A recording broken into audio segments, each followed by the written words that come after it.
Bonjour et bienvenue dans cette nouvelle vidéo. Ici c'est Idriss Afak de la chaîne AfroForex. Cette chaîne nous partageons du contenu relatif au trading, à l'économie, finance et business. Si tu n'es pas encore abonné sur cette chaîne, alors je t'invite à t'abonner, surtout à liker et à partager avec la communauté. Pour le compte de cette nouvelle vidéo, on va voir ensemble les 3 best indicateurs techniques que tu pourrais avoir, les 3 meilleurs indicateurs techniques que tu pourrais utiliser dans tes stratégies de trading. Ceci est très important dans la mesure où lorsqu'on débute dans le trading, on pourrait se retrouver en train d'expérimenter quelque chose qui n'est pas très agréable à voir, c'est-à-dire à changer les indicateurs techniques dès lors qu'on subit des échecs. Donc du coup, ceci sera important de pouvoir comprendre en quoi est-ce que ces 3 indicateurs techniques-là te seront super utiles. Et du coup, je t'invite à regarder la vidéo car le 3e indicateur technique va te surprendre dans sa possibilité de pouvoir t'aider à l'effet de pouvoir gagner davantage en termes d'opportunités. Donc, sans plus tarder, intro.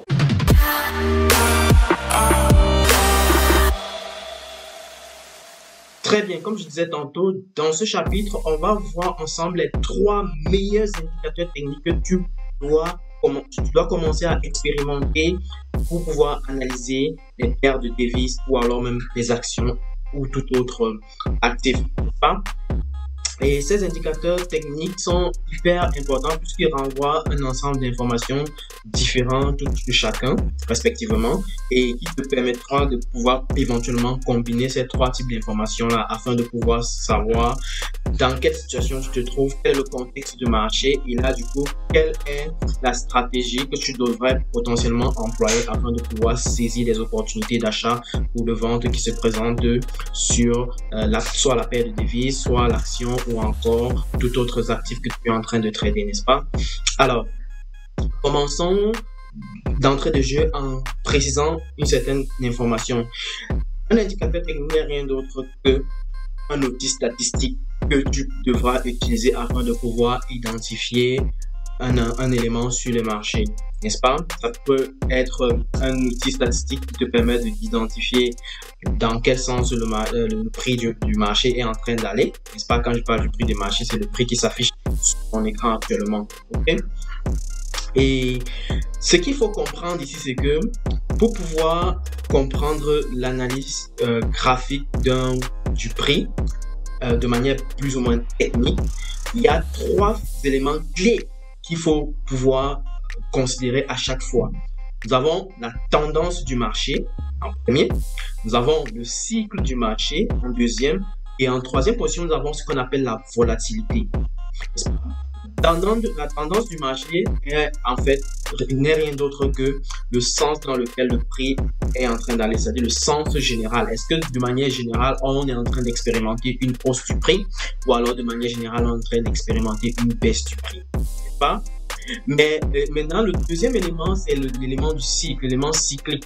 Alors, l'élément cyclique ici nous permet de voir maintenant sur cette hausse de fond ou alors sur cette tendance de fond qu'on est en train d'observer, est-ce que on est en train d'expérimenter maintenant une période de correction du prix? Est-ce que on voit les volumes en train d'être baissés au fur et à mesure que le temps évolue, ou alors est-ce que on voit de grosses impulsions ou alors un gros momentum sur le prix? Quand il parle de momentum, ça voudrait tout simplement dire que on voit une forte dynamique en termes d'évolution du prix. Ou alors est-ce que la dynamique devient de plus en plus faible et on voit une sorte de correction qui se présente sous forme d'une courbe ou alors d'une courbure à la hausse ou à la baisse, n'est-ce pas? Donc ça, c'est le deuxième élément. Et le troisième élément qui est la volatilité nous permet en fait de pouvoir capturer en fait la déviation du prix par rapport à son niveau moyen, n'est-ce pas? Ça nous permet en réalité de pouvoir identifier ce type d'information-là. Et là, du coup, on va voir le premier indicateur hyper important qui est utilisé par le maximum de personnes sur les marchés financiers. Le premier indicateur que nous allons voir ici est un indicateur qui nous permet de filtrer en fait la tendance sur les marchés financiers. Et cet indicateur technique n'est rien d'autre qu'une variante de ce qu'on appelle les moyennes mobiles. Les moyennes mobiles sont l'un des indicateurs les plus populaires et les plus utilisés par les professionnels sur les marchés financiers. Ça leur permet de filtrer le graphique relatif à une devise, un actif, une action, un ETF, quel que soit l'actif que vous voulez. Et donc du coup, ça leur permet de dégager la tendance générale que prend en fait le prix de cet actif là. Et là du coup, ça leur permet de pouvoir filtrer et voir réellement dans quel sens le marché est en train d'aller et potentiellement de pouvoir prendre des décisions d'achat ou de vente et potentiellement d'autres décisions qui ne sont pas nécessairement liées à l'achat ou la vente. Donc on va voir ça dans mon écran, voir quelques petits exemples rapides afin de te permettre de comprendre réellement en quoi cet indicateur là peut être utile. Donc c'est parti, allons-y mon écran. Les moyennes mobiles sont les indicateurs techniques les plus utilisés sur les marchés financiers afin de pouvoir détecter la tendance du marché, n'est-ce pas? Donc pour pouvoir rajouter cela ici sur mon graphique, je vais juste sur Indicator, je tape moyenne mobile. Il y a beaucoup de versions de moyenne mobile.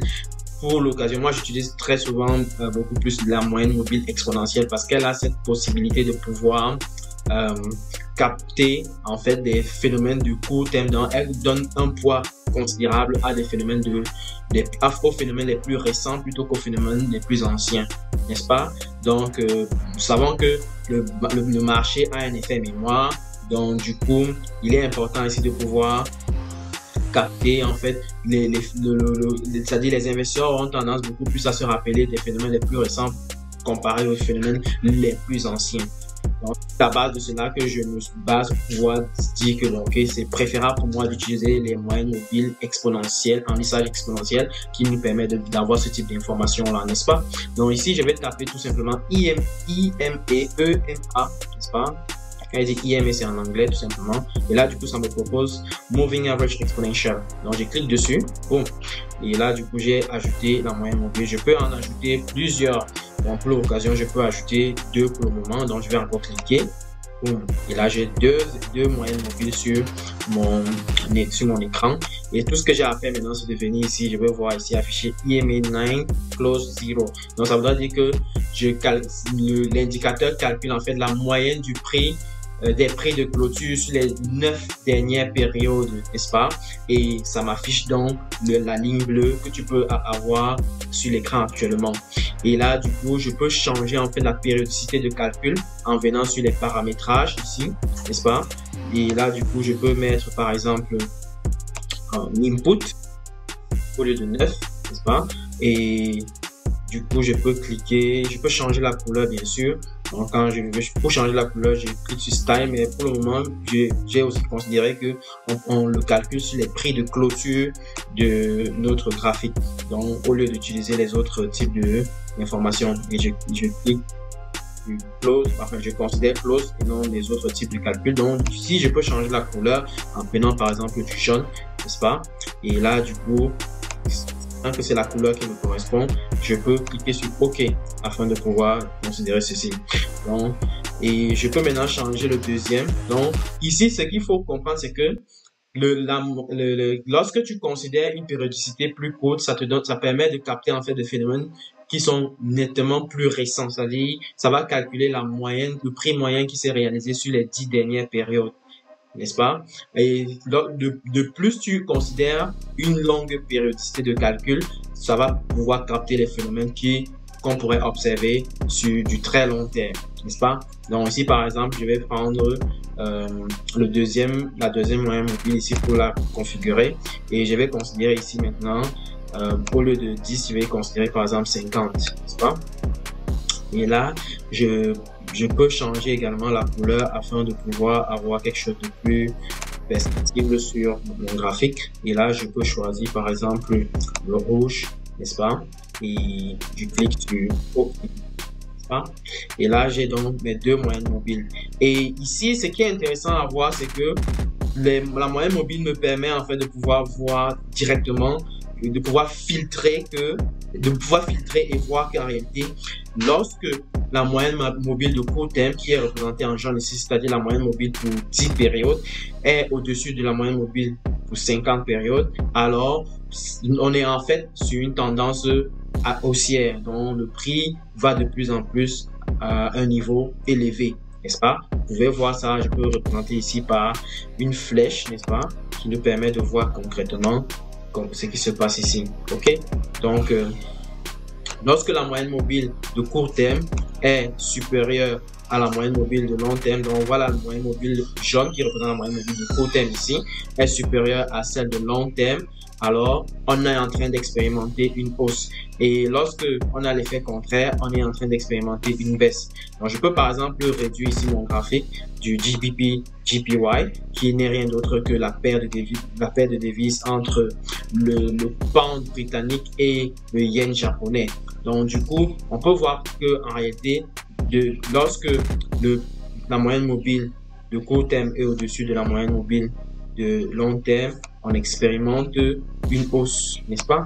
Donc ça c'est très clair, c'est perceptible par exemple sur ce graphique-ci, n'est-ce pas? Donc ce qui est important à comprendre ici, c'est que les moyennes mobiles vont nous permettre de filtrer les mouvements qu'on pourrait observer sur le prix du marché et de pouvoir donc capter les tendances. Mais ce n'est pas les seuls éléments qu'il va falloir considérer. Lorsque vous plottez en fait vos moyennes mobiles sur vos graphiques, vous pouvez maintenant voir en réalité que ok, là on est en situation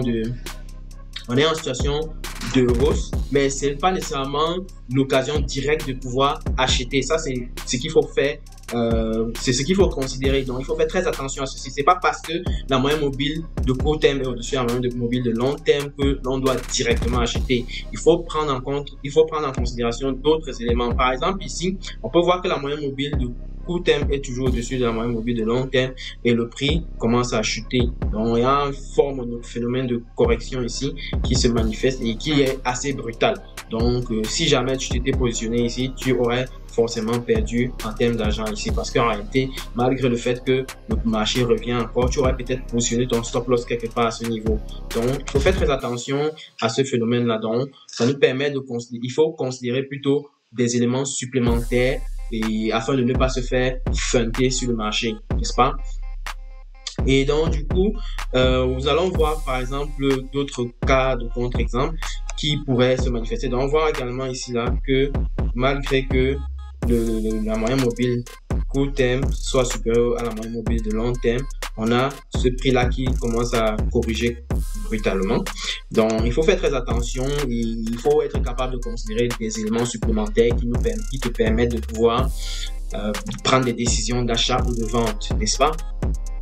Et voilà, donc ça c'est le premier indicateur que l'on devrait considérer sur les marchés financiers et qui nous permet déjà d'avoir à filtrer pas mal d'informations et de savoir dans quel sens en fait le marché est en train d'aller. Maintenant, sur la base de cela, on va encore ajouter d'autres éléments, par exemple le phénomène de cycle, n'est-ce pas? Le phénomène de cycle. Et le phénomène de cycle, maintenant, c'est ce qu'il faudra considérer désormais pour potentiellement capter la tendance sur le marché. Et ceci peut être combiné maintenant avec le mouvement du prix, ce qu'on appelle couramment le price action. Donc, tu peux combiner maintenant les moyennes mobiles au price action pour avoir des meilleures précisions sur la tendance qui est en train de se manifester sur le marché. Donc, voilà ce que je voulais présenter essentiellement sur ce cas-là. Et le price action va être couplé forcément à d'autres critères qui vont être considérés afin de prendre des décisions d'achat ou de vente. Donc, il faut faire très attention à ce point-là. Très bien. Deuxième indicateur technique que tu pourrais potentiellement implémenter dans ton processus ou alors dans ta stratégie est ce qu'on va appeler le RSI ou alors RSI ou alors Relative Strength Index. C'est un indicateur technique qui capte en fait les cycles de marché et là, du coup, grâce à cet indicateur, tu pourras potentiellement identifier cette phase de marché où le marché essaie de manifester une sorte de correction ou alors cette phase de marché où alors où le prix est en train de manifester en fait ce comportement où il fait du surplace ou alors une zone d'équilibre sur le marché. Donc cet indicateur nous permet vraiment de pouvoir capter ces éléments là et c'est pas tout. Il y a également ce qu'on va appeler des divergences sur le marché. Donc c'est les comportements où on va voir que le prix est en train d'aller à la hausse, tandis que l'indicateur technique RSI est en train d'aller à la baisse. Ça voudrait tout simplement dire qu'il y a un très peu nombre d'acteurs qui sont présents sur ce marché et qui sont en train de pomper encore le prix à la hausse. Alors que la majorité n'est plus d'accord à l'effet que le prix doit encore aller plus haut.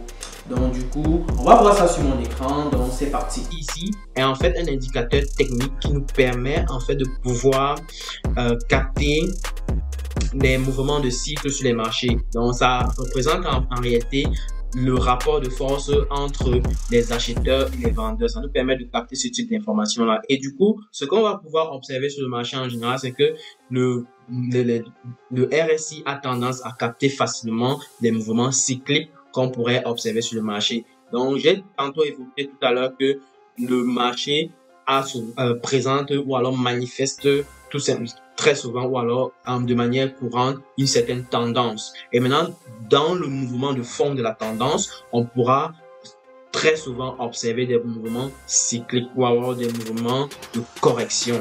OK? Et là, du coup, il est très important de pouvoir identifier si on est dans un phénomène cyclique ou pas de marché afin de pouvoir affiner ou alors peaufiner nos stratégies ou nos décisions d'achat ou de vente.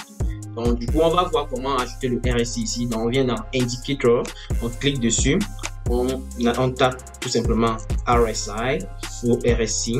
Et là, du coup, ça nous propose Relative Strength Index. On clique dessus, boum, et ça s'ajoute sur notre graphique. Et là, du coup, je peux maintenant ajuster.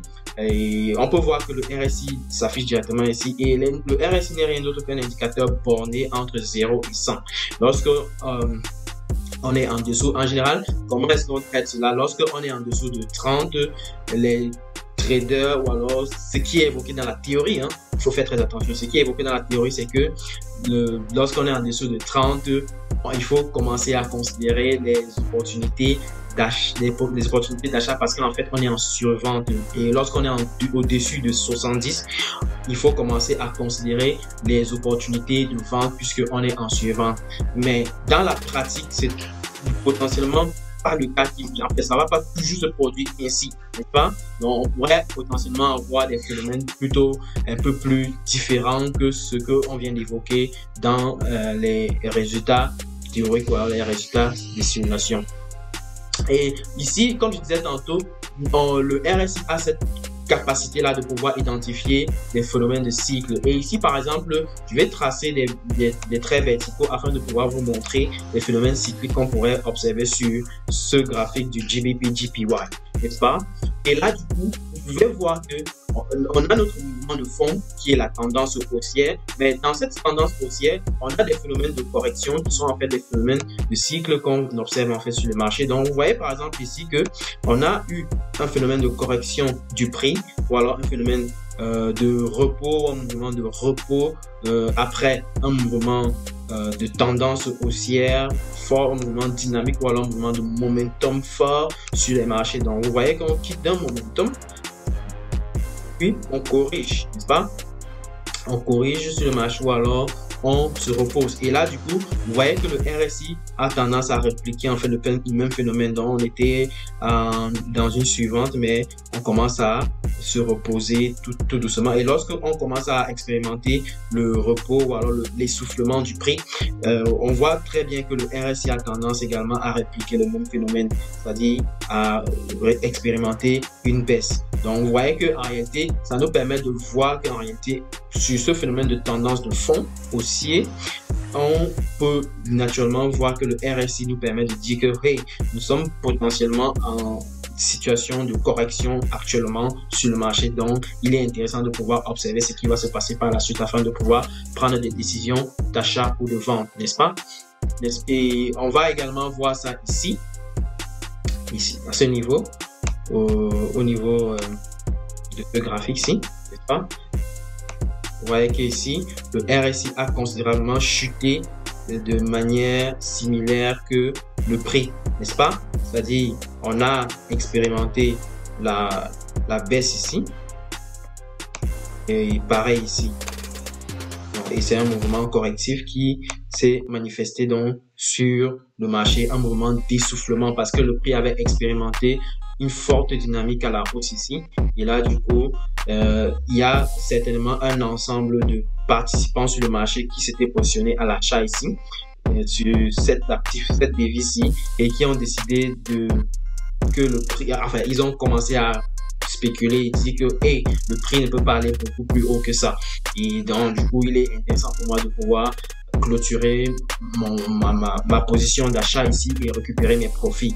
Donc, ou alors, il y a des personnes à ce niveau aussi qui ont décidé de vendre leurs devises afin de pouvoir en faire des profits parce qu'ils estimaient que le prix était déjà trop élevé et là, du coup, il faut en profiter avant que le prix ne chute considérablement. Donc, il faut vendre à ce prix assez élevé afin de pouvoir profiter de la plus-value qui se manifeste actuellement sur le marché. Et donc là, du coup, on peut voir que le RSI manifeste le mouvement correctif que l'on peut observer naturellement sur ce marché-là. On va également voir ce phénomène-là de manière régulière. On peut voir également ici, je vais cloner cette ligne bleue et je récupère. On peut voir que ici, on a également ce même phénomène correctif sur le RSI, enfin, et que le RSI parvient à nous répliquer cela tout simplement. Donc en réalité, lorsqu'on commence à expérimenter un mouvement correctif sur le prix d'une devise ou alors d'un autre actif sur le marché, on va exactement voir le RSI répliquer cela, ce qui nous permet en fait de comprendre que le RSI en fait a cette capacité de pouvoir capter des mouvements cycliques sur le marché. Donc il est intéressant de pouvoir intégrer ceci dans notre processus d'analyse ou alors dans notre stratégie si ça nous convient bien entendu, et de pouvoir donc capitaliser sur ces phénomènes cycliques que l'on pourrait potentiellement observer sur les marchés. Donc, pour pouvoir donc prendre des positions d'achat et de vente, il faudra considérer des éléments supplémentaires afin de pouvoir décider s'il faut acheter ou vendre. Et si tu es intéressé par ma stratégie ou alors par ma formation, je t'invite à pouvoir me contacter en privé par le mail que j'ai laissé en description de la vidéo afin de pouvoir réserver ta position. Et on va voir ensemble si il y a un membre de mon équipe qui va certainement entrer en contact avec toi pour voir si tu respectes les critères qui sont nécessaires afin de pouvoir évoluer ensemble et de pouvoir travailler ensemble. Donc, du coup, il est important que je sache cela. Voilà. Donc, on va passer au troisième indicateur que l'on pourrait exploiter dans nos stratégies et qui nous permettra de pouvoir capter des informations supplémentaires. Troisième indicateur technique qui est très important et que tu dois potentiellement envisager à intégrer dans ta stratégie est ce qu'on va appeler les Bollinger Bands ou alors les bandes de boulanger en français. Donc du coup, c'est en fait pour quelqu'un qui fait la statistique, il va savoir que ce qu'on appelle les intervalles de confiance. En réalité, ces outils-là nous permettent de capter en fait la volatilité qu'on pourrait avoir sur les marchés. Et qui dit volatilité voudrait dire tout simplement que on est capable de capter en fait à quel niveau en fait le prix pourrait potentiellement se déplacer, à quelle distance en fait un actif pourrait se déplacer, ou alors quels sont les écarts qu'on pourrait potentiellement voir de manière régulière par rapport au prix moyen qu'on a en général sur les marchés. Donc cet indicateur nous permet de capter ce type d'information là, ce qui est très important dans le processus d'anticipation, alors le processus de prédiction sur le prix.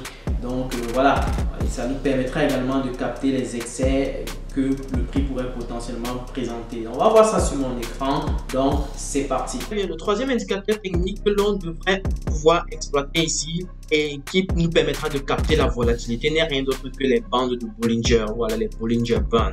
Donc du coup, ces éléments-là, en fait, dans le domaine de la statistique, sont considérés comme des intervalles de confiance, n'est-ce pas? Et en réalité, les intervalles de confiance nous permettent de répondre ou alors de pouvoir interpréter le fait que 95% du prix, ou alors à 95% de chance, le prix devrait rester en réalité dans un certain intervalle. Et là, du coup, dès lors que ça sort, il y a des fortes chances que le prix retourne en fait dans les bandes ou alors dans les intervalles qui ont été calculés à cet effet-là. Et là, du coup, les bandes de Bollinger nous permettent en fait de pouvoir capter les écarts par rapport à la moyenne qu'on pourrait observer entre le prix et le prix moyen, n'est-ce pas? pas? Donc ici, je vais ajouter les bandes de Bollinger ou alors les Bollinger Bands sur mon graphique afin de pouvoir considérer en fait, ou à la fin de pouvoir voir comment est-ce que l'on pourrait prendre avantage de cette opportunité-là. Et ici, je vais devoir ajouter les bandes de Bollinger et tout ce que j'ai à faire, c'est de cliquer. Tout ce que j'ai à faire, c'est de cliquer en fait sur Indicator ici, n'est-ce pas? Et je tape tout simplement Bollinger Band. Et là, ça me propose, il y a Bollinger Band et je clique dessus tout simplement, n'est-ce pas? Et là, j'ai mon Bollinger Band ajouté ou alors mes bandes de Bollinger ajoutées sur mon graphique qui me permet de pouvoir voir comment est-ce que le prix se comporte dans ces bandes-là ou alors dans ces intervalles-là. Et là, du coup, je peux maintenant ajuster mon paramétrage en cliquant sur Setting, n'est-ce pas? Quand je clique sur Setting, je peux aller dans Input. Bon, j'ai la longueur 20 qui est 20 ici et la standard deviation STD Dave n'est rien d'autre que ce qu'on appelle en anglais standard deviation. Ce n'est rien d'autre que l'écart type par rapport à la moyenne. Donc, c'est-à-dire comment est-ce qu'on interprète le standard deviation? On n'interprète le standard deviation en disant que ok, lorsque nous voyons le prix moyen qui est ici évalué par la ligne rouge, n'est-ce pas, les bandes de Bollinger ou alors les intervalles de confiance sont situés tout simplement de part et d'autre à potentiellement 2 fois le standard deviation plus le prix moyen ou moins le prix moyen. Ok, c'est ce que ça voudrait tout simplement dire. Et l'interprétation qu'on pourrait renvoyer de ces bandes de Bollinger, c'est que à 95% de chances, le prix va rester entre ces intervalles-là, n'est-ce pas? Et dès lors que le prix a tendance à sortir des intervalles, il y a de fortes chances que le prix retourne entre ces intervalles de confiance ou alors ces bandes de Bollinger. Ok? Donc, du coup, ici, une des stratégies qu'on pourrait éventuellement développer sur les bandes de Bollinger, c'est des stratégies soit de breakout ou alors des stratégies de reversal. Quand il dit breakout, c'est-à-dire qu'on va éventuellement expérimenter des phénomènes de compression sur le marché. Compression, ça veut tout simplement dire que on va expérimenter des mouvements, des zones ou alors des périodes du marché où le marché est quasiment en équilibre. Quand le marché est en équilibre, ça veut dire que l'offre est égale à la demande. Voici par exemple une zone où le marché est quasiment en équilibre. Donc je vais la représenter par le rectangle ici. Donc vous voyez cette zone-ci, cette zone rectangulaire. Enfin, quand je représente la zone par le rectangle, ça voudrait tout simplement dire que on voit qu'il y a une sorte de compression du prix ici. Et ce qui fait qu'en réalité, dans cette période-là, dans cette période du marché, les acheteurs et les vendeurs étaient quasiment en accord sur le niveau du prix qui se manifestait sur le marché à cet instant-là. Et une fois que on est arrivé à ce niveau-ci, c'est-à-dire à cet instant du marché-ci, il y a éventuellement un acteur sur le marché qui a dit bon ok, ou alors un ensemble d'acteurs sur le marché qui ont dit que bon ok, il y a des chances potentielles de pouvoir capitaliser sur une opportunité d'achat. Et là, du coup, le prix, lorsqu'il se positionne avec une grosse quantité à l'achat ici, ça fait exploser le prix à la hausse. Et là, du coup, il y a maintenant un effet, je vais appeler ça un effet mouton ou alors un effet de suivisme qui fait que, bon, sachant que d'autres personnes vont voir que le prix a commencé à sortir de ces bandes-ci, n'est-ce pas? Ils vont se positionner à l'achat parce qu'ils ont anticipé que dès lors que ça va sortir, il y aura des chances que le prix continue à la hausse. Donc, ce qu'on va appeler du breakout. Donc, on sort de manière brutale de cette zone de compression, ou alors de cette zone d'équilibre sur le marché. Et là, du coup, on expérimente donc une hausse. Et lorsqu'on expérimente la hausse, n'est-ce pas? On va voir qu'en réalité, à un moment donné, le prix va sortir de sa bande. Vous voyez, lorsque le prix a commencé à sortir de sa bande ici, tout en haut là, tout en haut ici, on a commencé à expérimenter des petites compressions là. Et après avoir testé la sortie encore à ce niveau, on a vu le prix retourner totalement vers son niveau moyen et même aller beaucoup plus bas. Donc ça, c'est une façon de voir la stratégie qu'on pourrait appliquer. Donc une stratégie serait de voir que bon ok, lorsqu'on va observer des phénomènes de compression tels que présentés ici, n'est-ce pas, sur le carré vert, enfin sur le rectangle vert, on va s'attendre à ce que le prix va casser à la hausse, c'est-à-dire il va sortir brutalement et commencer à manifester un phénomène d'impulsion sur le marché sur une certaine période, ou alors ça va casser à la baisse et faire presque le même, enfin réaliser le même phénomène. Et une autre façon de voir les choses, c'est que le prix, une fois que ça va commencer à sortir brutalement des bandes comme on l'a vu ici là, on va commencer à supposer ou alors à considérer des potentielles opportunités à la baisse. Mais ça ne voudrait pas dire que dès lors que le prix sort de la bande, on doit forcément considérer que le prix va retourner vers son niveau moyen.